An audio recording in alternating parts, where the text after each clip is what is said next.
आपको मैं एक सत्य घटना बताऊं, कितनी सुंदर बात है कि दो भाई थे, दोनों में बहुत प्यार था। एक की शादी हो गई थी, एक का विवाह नहीं हुआ था। दोनों खेत में अपने अनाज को बांट करके उसको घर ले जाने की व्यवस्था कर रहे थे।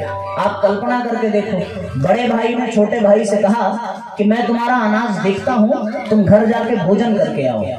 छोटा भाई घर भोजन करने गया। बहुत ध्यान से सुनना, जब छोटा भाई घर भोजन करने गया तो बड़े भाई के मन में ये आया कि मेरे तो पत्नी है, मेरे तो बच्चे हैं, इसकी अभी पढ़ाई चल रही है, इसे अधिक धन की आवश्यकता है, इसके लिए मैं कुछ कर तो नहीं पाता, पर अपने अनाज का कुछ हिस्सा इसकी अनाज में मिला दिया। 10 बोरी अनाज उठाया और उठा करके छोटे भाई के भंडार में मिला दिया। छोटा भाई भोजन करके आया, बड़ा भाई भोजन करने गया। छोटे भाई के मन में आया कि मैं तो अकेला हूं, इतना अनाज लेके क्या करूंगा। भाई का परिवार है, बच्चे हैं, बच्चों की पढ़ाई है, पत्नी का खर्चा है, उसे अधिक आवश्यकता है। छोटे भाई ने 10 बोरी अनाज उठा करके बड़े भाई के हिस्से में डाल दिया। परिणाम क्या हुआ? न उसको अधिक मिला, न उसको अधिक मिला। जितना दिया था उतना वापस आ गया। लेकिन परिणाम ये हुआ कि दोनों भाइयों में प्रेम का भाव, दोनों भाइयों में त्याग, दोनों भाइयों में सम्मान, दोनों भाइयों में समर्पण, दोनों भाइयों में विश्वास, दोनों भाइयों में श्रद्धा, दोनों भाइयों में परमार्थ की भावना में विकास किया। और इन्हीं भावनाओं के कारण परिवार स्वर्ग बन जाता है। और जब ये भावनाएं समाप्त हो जाएं तो साथियों परिवार खंडहर बन जाता है। खंडहर, परिवार को बिखरते आपने भी देखा होगा, परिवार को टूटते आपने भी देखा होगा। और साथियों मैं सत्य कहता हूं कि सुबह हमने 4 सौभाग्य गिनाए थे। पहला भारत देश मिला, दूसरा काशी की भूमि मिली, तीसरा मनुष्य का जीवन मिला, चौथा यज्ञ और गायत्री मिली, और 5वां साथियों इसलिए भी है क्योंकि हम सबको एक परिवार मिला है। जिसके जीवन में परिवार नहीं है उससे परिवार की कीमत जाकर के पूछो। बिना परिवार के व्यक्ति कमजोर हो जाता है, बिना परिवार के व्यक्ति असहाय हो जाता है। लेकिन वो परिवार कैसा होना चाहिए? वो परिवार आदर्श युक्त होना चाहिए। कितनी सुंदर व्यवस्था है परिवार के साथियों। हमारे ऋषियों ने कितनी सुंदर व्यवस्था बना करके दी कि यदि पति श्रम करके मेहनत करके परिवार के लिए खर्च चलाता है तो पत्नी उसकी सेवा, उसके विश्राम और उसके भोजन की व्यवस्था करती है। यदि माँ बाप अपने बच्चों को पढ़ाने लिखाने के लिए मेहनत करते हैं तो बच्चे भी अपनी किलकारियों से, अपनी तोतली बोली से, अपनी आज्ञा पालन की भूमिका निभा करके अपने माँ बाप को प्रसन्नता प्रदान करते हैं। यदि साथियों आपने ध्यान पूर्वक देखा होगा कि यदि भाई एक दूसरे के प्रति प्रेम पूर्वक रहता है तो साथियों पूरा का पूरा परिवार धन्य हो जाता है। माता पिता बच्चों का पालन पोषण, बच्चे माँ बाप की खुशी का कारण बन जाते हैं। कितना सुंदर परिवार हो जाता है। लेकिन वही परिवार जब अपने अपने कर्तव्य से विमुख हो जाए तो परिवार बिखर जाता है।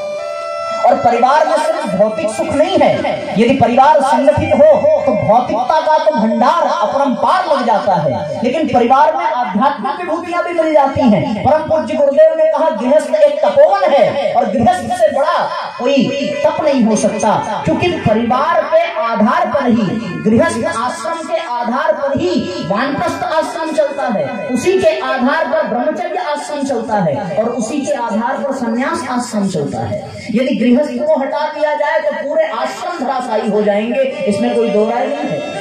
एक संत आपस में बैठ करके चर्चा कर रहे थे, उसमें एक युवा संत थे, उनने कहा कि यदि संत न होते तो लोगों को दीक्षा कौन देता, इसलिए सबसे बड़ा संन्यास है। तो जो बड़े बुजुर्ग थे उन्होंने कहा कि भाई ये बात गृहस्थ समझे तो अच्छा है, आप अपने मुंह से अपनी तारीफ क्यों करते हैं? ठीक है, संतों की महिमा है, ये भी सत्य है कि संत न होते तो गृहस्थों को दीक्षा कौन देता, लेकिन इसका अर्थ ये नहीं है कि गृहस्थों की कोई भूमिका नहीं है। उनने कहा गृहस्थों की क्या भूमिका है? बोले महाराज संत न होते तो गृहस्थों को दीक्षा कौन देता, लेकिन यदि गृहस्थ न होते तो संतों को भिक्षा कौन देता? और बिना भिक्षा के आप कहाँ भिक्षा देने जाते? बिना भिक्षा के तो आपका जीवन ही समाप्त हो जाता। और आप इस दुनिया में आए क्योंकि आपके माँ बाप भी गृहस्थ थे। इस दुनिया में जितने भी श्रेष्ठ संतानों ने जन्म लिया वो साथियों परिवार के ही कारण जन्म लिया। और परिवार न होता तो राम कृष्ण न आते, परिवार न होता तो ध्रुव प्रहलाद न आते, परिवार न होता तो विवेकानंद भगत सिंह न आते। इसलिए ये हम सबका सौभाग्य है कि हम परिवार में हैं और परिवार हमारे साथ है। तो परिवार में आध्यात्मिक उपलब्धियां किस प्रकार हैं कि जितना दान पुण्य करने का अवसर परिवार को मिलता है उतना और किसी को नहीं मिलता। जितना यज्ञ आदि व्रत उपवास करने का अवसर गृहस्थों को मिलता है उतना किसी को नहीं मिलता। और साथियों सत्य कह दूं कि जो गृहस्थ है वो अपने बच्चे के लिए यदि अपने हिस्से का भोजन दे सकता है तो साथियों वो इस प्यार को, इस आत्मीयता को बढ़ाते बढ़ाते वो अपने हिस्से का भोजन अपने दरवाजे पर बंधी हुई गाय को भी देता है, वो अपने हिस्से का भोजन अपने दरवाजे पर पड़े हुए कुत्ते को भी देता है। उसके परिवार में उसके पत्नी उसके बच्चों के साथ साथ उसके आंगन में पल रहे बिल्ली के बच्चे भी शामिल हो जाते हैं। उसके आंगन के दरवाजे पर उस उगे हुए तुलसी के बीरवे का भी स्थान हो जाता है। परिवार बढ़ता है तो आत्मीयता बढ़ती है। और संन्यास क्या है? संन्यास तो यही है कि सब में अपनी ही आत्मा देखना। जो परिवार का स्वामी है वो अपने पत्नी में भी अपनी आत्मा देखता है, अपने बच्चों में भी अपनी आत्मा देखता है, अपने माँ बाप में अपनी आत्मा देखता है। जो कभी एक अकेला कुंवारा हुआ करता था आज उसका दर्द पत्नी का दर्द बन गया। जो कभी पति पत्नी मात्र दो हुआ करते थे अब उनके प्यार का दायरा बढ़ा और उस दायरे में उनके बच्चे भी शामिल हो गए। जो कभी बच्चों तक सीमित थे वो बच्चों के मित्रों तक उनका विस्तार हो गया और उनका परिवार बढ़ता गया। देखते देखते उस परिवार में अतिथियों का स्वागत होता है, देखते देखते उस परिवार में यज्ञ आदि के माध्यम से दान पुण्य होता है और वो परिवार देव परिवार बन जाता है। लेकिन साथियों ये कब संभव कब होगा? ये तभी संभव होगा जब गुरुदेव के कुछ दिव्य सूत्र हमारे जीवन में आ जाएं। और यदि वो सूत्र आ गए तो निश्चित रूप से हमारा परिवार देव परिवार बन जाएगा, हमारा परिवार आदर्श परिवार बन जाएगा। चाहते हो ना ऐसा? कौन कौन चाहता है कि उनका परिवार देव परिवार बन जाए? हाथ उठाओ जरा। सभी चाहते होंगे, सबकी इच्छा है। मैं आपको कुछ टिप्स देकर के जा रहा हूँ, कुछ फार्मूला देकर के जा रहा हूँ। अब आप इतनी देर यहाँ आकर के बैठे हो तो कुछ ना कुछ तो मिलना चाहिए कि नहीं मिलना चाहिए? वरना इस समय आप घर में होते तो आपको अच्छी अच्छी चाय मिल रही होती, बढ़िया नमकीन और नाश्ता मिल रहा होता और आप जमीन पे थोड़ी बैठते, आप तो वहाँ चढ़ के सोफे पे बैठते, दो चार लोग आपका पैर दबाते, लाइट कट जाती तो पंखा जलाते और आप यहाँ कितना कष्ट उठा करके बैठे हैं। तो ये तपस्या आपकी हम बेकार नहीं जाने देंगे। इसका एक प्रत्यक्ष लाभ आपको प्रसाद के रूप में तो मिलेगा ही मिलेगा। लेकिन साथियों जो असली प्रसाद है वो परम पूज्य गुरुदेव के दिव्य विचार हैं, उन्हें आप लेकर के जाएंगे तो ये धरती स्वर्ग बन जाएगी। हम सबको स्वर्ग बनाना है क्योंकि व्यक्ति यदि श्रेष्ठ बना तो परिवार श्रेष्ठ बनेगा, परिवार श्रेष्ठ बनेगा तो हमारा गांव श्रेष्ठ बनेगा और गांव श्रेष्ठ बनेगा तो हमारा समाज सभ्य बनेगा। सभ्य समाज ही राष्ट्र को मजबूती प्रदान करता है। और कितना सुंदर भाव है कि आपके गांव का नाम देवचंदपुर है। इस गांव में रहने वाले एक एक परिवार को देव परिवार होना है, तब जाकर इस गांव के नाम की सार्थकता होगी। और देवचंद परिवार में हर दरवाजे पर देव परिवार का बोर्ड लगा होना चाहिए और तब जाकर के ये गांव धरती का स्वर्ग बन जाएगा। होना चाहिए कि नहीं होना चाहिए, है ना? और ये कब संभव होगा? जब घर घर में गुरु जी के विचार पहुंचेंगे, घर घर में गायत्री पहुंचेगी, घर घर में यज्ञ पहुंचेगा और इसे पहुंचाना पड़ेगा। हम लेकर आए हैं, आप साथ दीजिए, आपके घर तक पहुंचाने की जिम्मेदारी हमारी। दरवाजे आपके खुले हो, उनमें जाकर गुरु जी और गायत्री माता को पहुंचाना हमारा काम होगा। बस आप इशारा मात्र कर दें, आपके परिवार को देव परिवार बना दिया जाएगा। देवताओं में और क्या है? देवताओं में प्यार है, त्याग है, समर्पण है। बस यदि ये भावना आ जाए तो ये देवचंदपुर का बच्चा बच्चा देव परिवार से जुड़ जाएगा। कब बनेगा? जब हम यज्ञीय जीवन जिएंगे और जब हमारा परिवार देव परिवार बन जाएगा। तो एक बार फिर से आप आश्वासन दे दो, उसके बाद हम आपको बताएं कि देव परिवार बनाने के लिए करना क्या पड़ेगा।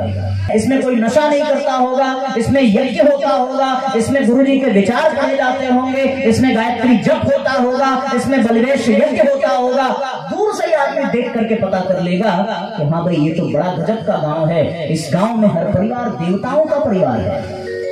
ऐसा संभव है कि नहीं? कहीं ये कोई पूरी कल्पना तो नहीं है? आप बताओ, ये कल्पना साकार हो सकती है कि नहीं? हो सकती है ना? बताओ भाई, हो सकती है कि नहीं? हाँ या ना? हाँ या ना?